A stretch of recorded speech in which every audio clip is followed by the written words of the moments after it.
একটা গুরুত্বপূর্ণ প্রশ্ন করেছেন আমাদের আব্দুল খালিক ভাই, যে 4 রাকাত নামাজ, 4 রাকাতের বেশি তো নামাজ কোনো নামাজই নাই এক সালামে, তাই না? জোহর 4, আসর 4, এশা 4, 4 রাকাত নামাজ। 4 রাকাত নামাজের জামাত চলছে আর ইমাম 4 রাকাত পড়ে দাঁড়িয়ে গেছে, এটাই তো দাঁড়িয়ে গেছে। কি করা উচিত ছিল? বাধ্যতামূলক বসা উচিত ছিল, কিন্তু দাঁড়িয়ে গেছেন উনি। মুক্তাদিরা সুবহানাল্লাহ বলেছে, লোকমা দিয়েছে, কিন্তু সে পরোয়া করেনি বা খেয়াল করেনি বা মোট কথা আর ফিরলো না। অনেক সময় মাসলা না জানার কারো ফিরে না, হয়তো শুনলো, শোনার পরেও ও ভাবছে যে আমি পুরোপুরি যখন দাঁড়িয়ে গেছি তখন আর ফিরবো না।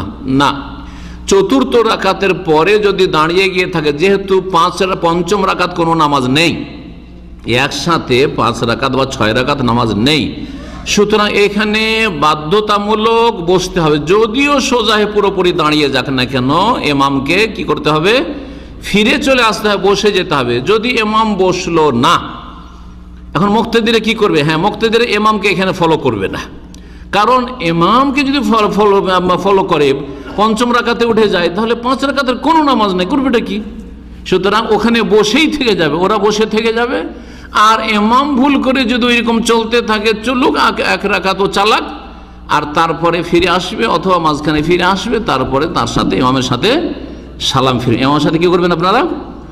সালাম ফিরবেন, আত্তাহিয়াত আর দরুদ যেগুলো পড়ার লাগে সেসব পড়ে সালাম ফিরবেন। জি, বাকি প্রথম তাশাহুদে যদি হয়, মাগরিবের 2 রাকাত পরে অথবা এশা বা জোহরের 2 রাকাত পরে কি করতে হবে? বসতে হবে। না বসে যদি দাঁড়িয়ে যায় আর সোজা দাঁড়ায়নি, তাহলে ফিরে যাবে সুবহানাল্লাহ বললে।